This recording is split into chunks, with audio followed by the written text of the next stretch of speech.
Because tonight we are going to talk about how India continues to talk tough on terror at the SCO. Remember, in most likelihood, there's going to be meeting on the sidelines of SCO summit. Defence Minister Rajnath Singh meeting in likelihood his Chinese defence counterpart. And on the show tonight, we are joined by Lieutenant General Sanjay Kulkarni, former DGMO, on the show to discuss India's hard talk on terror at SCO. And also we are joined by senior diplomat, we are joined by SR Tayal sir also on the show. I'm going to quickly start this with General Sanjay Kulkarni. India has made it categorically clear that it cannot be business as usual now with China. And the statements that have come, the concluding remarks that have come from the Army Chief, at the same time our Defence Minister making it very clear at the SCO summit that India not only condemns terror, but the states which are proponents of terror is what India will continue to condemn. So do you think overall, militarily as well as diplomatically, we continue to up the ante? And what do you think at the military level, where is this all boiling down to?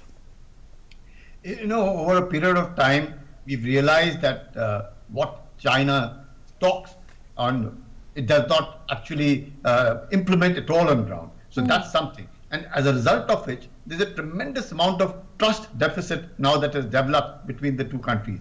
It is essential for China to walk the talk, which it is not doing. And therefore, I think rightly said, the Raksha Mantri during the SCO has also raised these issues. He said that until there's a climate of trust and non-aggression, there cannot be peace or any resolution for that matter.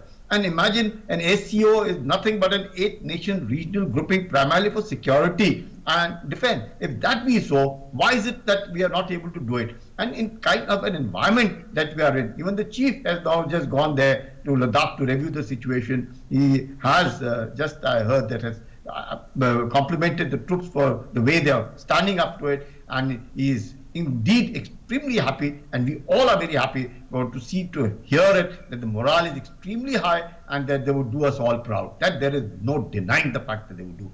Until and unless we all as an army, as diplomats also, ensure that there is constant engagement. Engagement is a must, but the Chinese just cannot engage and do nothing on ground. That is what is the way they have done the provocative military movement for establishing a foothold. Do you think, no, sir, but do you think, you're the former DGMO now, you've had commanders level talk with China. Do you think what we saw in May, June and now there is a certain hardening of stance by India? Not that I'm indicating in any way that India had softened its stand earlier, but again diplomatically and again militarily speaking, when you have the Army Chief reviewing the situation there on ground, saying that the situation is perhaps tense. Very quickly.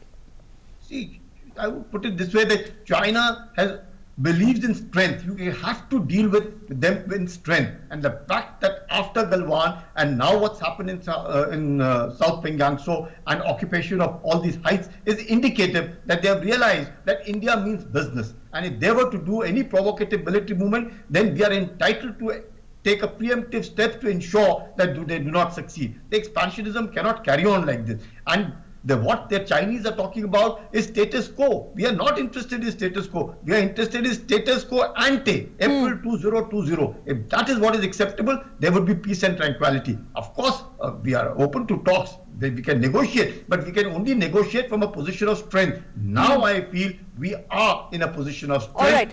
Let me quickly get in Ambassador Tayal here. We are upping the ante. We have seen on the economic front, sir, would you agree? Banning Chinese apps not once but in 2 phases. And I think that is very clear. And we are again attracting a lot of FDI investments, blunting the China's unprovoked aggression at the LAC at the same time. You think this is also adding more to China's isolation, globally speaking? I think a very clear message has been given by the government of India as well as defense forces of India to the Chinese that whatever they have done and they continue to do since March, April has dented India's relations with China and China's image globally. And there will be a riposte. both militarily, as it has been done on 29th, 30th of August, that if they come in, we will also occupy heights. So we are in a position of strength, as the former DGMO said, and also there will be economic repercussions. Yes. As Foreign Minister Jankar has very clearly said that there cannot be normal relations in other categories of our bilateral relations if the border remains tense. So that message is very clear. Now it is for China to understand this, absorb this, and see how far they want to No, go. but Foreign Secretary also stating that, well, the Indian Foreign Secretary also stating that it is definitely going to affect our bilateral relations with China. I think there is a very, very strong message out there for China, and also this point on FDI. You think this is going to leave China red-faced somewhere, because we are seen as a pharmaceutical capital of the world in the backdrop of pandemic, and one of the top suppliers of the PPE kits across the globe. This leads China nowhere. But China, we have to understand that it is coming under a lot of pressure from many countries, whether it is on South China Sea, they are very aggressive, whether it is Hong Kong, whether it is their suppression of Uyghurs, and now in Tibetans, President Xi Jinping has said that the Tibetan Buddhism should have some Chinese socialist communist characteristics. So they are becoming very aggressive, very shameless, and they have their own agenda. And the world has to understand that it is a new China and has to deal with it, confront it, contain it, compete with it collectively and together. And in that, I think India will have a lot of support, both from our neighbors as well as from Quad or United States or even Russia. And this is a long-term game. We have to play it very carefully and expose China's intentions to all our friends and their friends, that what China wants is to dominate Asia, East Asia, and the world, and they want to harm every other country's interests, and it is better that the whole world stands up to them right now, at present. Yes.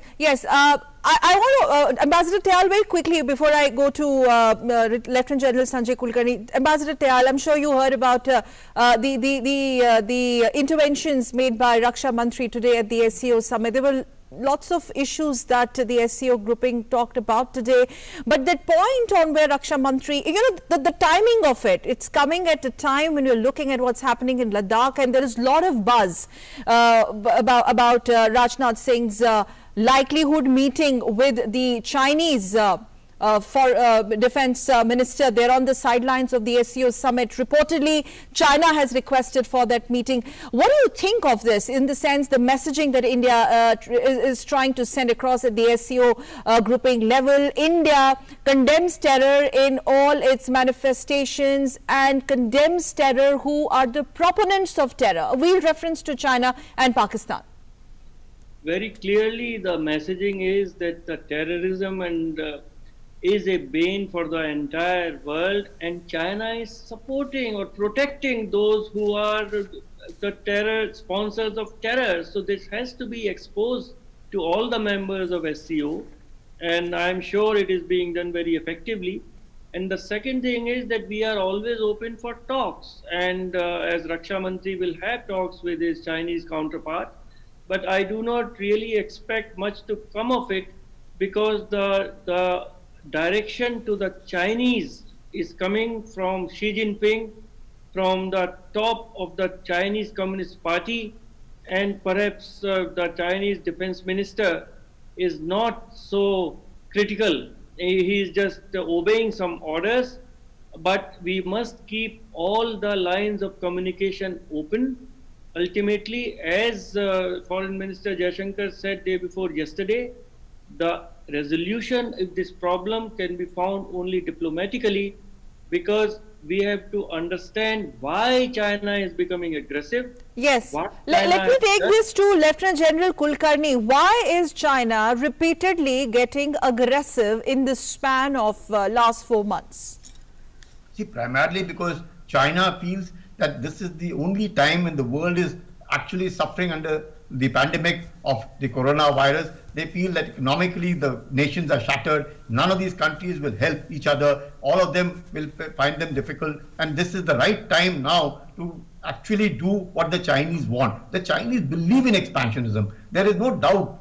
If I get 30 seconds, I'll just tell you, even if you compare the last time they went to war with Vietnam and in 1979, even at that point of time, Jimmy Carter said, after war with Vietnam, it was very clear, you toe our line. If you don't toe our line, we will teach you a lesson. The same thing is repeated again and again. The Chinese expect that we should toe their line. Even it may be a multilateral world or whatever be it, they think that in Asia it is they, and which is the country which can stand up to them is India. They cannot expect anyone to stand against them. It is they and they alone. It is like they are the center of universe and all others are satellites which will be moving around them. It is not possible. Chinese don't seem to understand, and Chinese will all again and all around will keep saying that everything is that we are transgrading LAC. To them, the entire area is theirs. So this is a mindset of a communist nation which believes that if you don't toe their line, you are an enemy. No, but is India not showing more responsible diplomacy? That is something, Ambassador Tayal,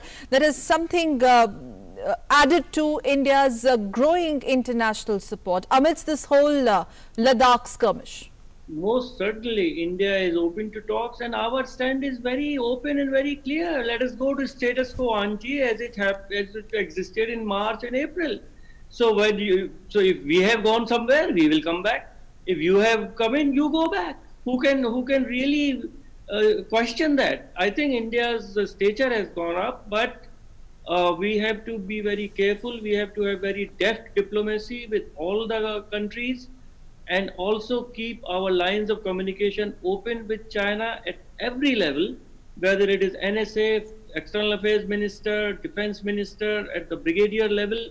We have to deal with China. We have to convince them that it is not in their interest to have conflict with China, but if they choose... Lieutenant General Kulkarni, does China not know this already, where they stand?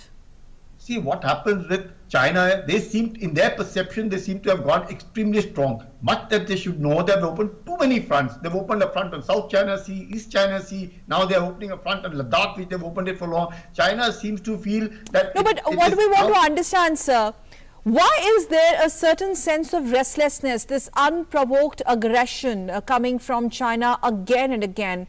At this juncture, the whole attempt to disrupt status quo repeatedly. See, the Chinese have believed that this is the right time for them to be able to exert. They have the perception of being a wolf warrior. They look at it as dead diplomacy. They expect that the nations must toe their line. If you look at it, they somehow feel that we are their neighbor and it should be only them we should be in touch with. Should you be looking at anywhere else, it is not acceptable to them. At a time when everything was going hunky-dory, suddenly you find China doing this kind of a thing at this time, and it surprises everybody as to what went wrong with China. Nothing went wrong with China. Chinese have all along been saying the same thing, that yes, in 2020, we will ensure that Taiwan becomes part of China. We will ensure that the standard of living of the Chinese will go up. Internally, he has a problem. He's able to do neither. Neither because of the pandemic, the economic policies in China are also suffering. He finds in Hong Kong there is a tremendous amount of resistance to the normal security law. Taiwan is showing eyes to it. The United States is standing with them. You find Japan is not making a headway. Vietnam and Philippines have taken up a stand to threaten China. So it finds itself suddenly cornered, and they feel if it is not done now, and when at a time when they feel that economically they're very strong, militarily they're very modernized, and what better time to do it now rather than all other nations doing it later. So it is this psyche. It is a communist psyche. Either we toe their line. I want to ask from you, Lieutenant General Kulkarni, this is the last question to you before I take closing remarks from Ambassador Tayal. Do you think China is, very briefly, China is facing a lot of pushback from other countries, since you mentioned Taiwan and other regions, and the blow hot, blow cold relationship China has with irrelevant Pakistan? See what happens with China, they don't now care whether they're isolated in the world or otherwise. What happened? Look at the way they're slowly, what they call nibble and negotiate. What have they done in South China Sea? They almost took the entire Paracel and Spratly Island. Everybody kept shouting. Everybody, even in the international arbitration, they've lost against Philippines. But it doesn't bother to them. They will keep on doing what they think they are doing. they will make sure that at no point of time they feel that they will negotiate with the world at whatever time it is, and they would do bilateral negotiations. They never indulge in multilateral negotiations with anybody. And in this context, Chinese, even for Taiwan, they know as long as United States is standing with them, they'll probably hesitate for some time. And moment they get a chance to do it, they will take Taiwan. See the statement they've said. All along the Chinese said peaceful reunification. The word peaceful has been dropped by China. But you made that point. I mean, let me get in Ambassador Tayal. You said that China, as a pattern, as a habit, they would want to, or they mostly engage bilaterally and they avoid multilateral engagement. And today, if that meeting, Ambassador Tayal, happens on the sidelines of the SCO summit between the two ministers, Defence Minister Rajnath Singh and their Defence Minister, it is extremely critical coming at this juncture, and sources are telling us that it was on the request coming in from the Chinese side. It is very important because ultimately the aggression by People's Liberation Army has triggered all these incidents which started from April. So they have to be told very clearly that what do you want? If you want a conflict with India, India is prepared. But if you want peace with India, again India is more than ready and willing. So what exactly do you want? Why are you doing all this?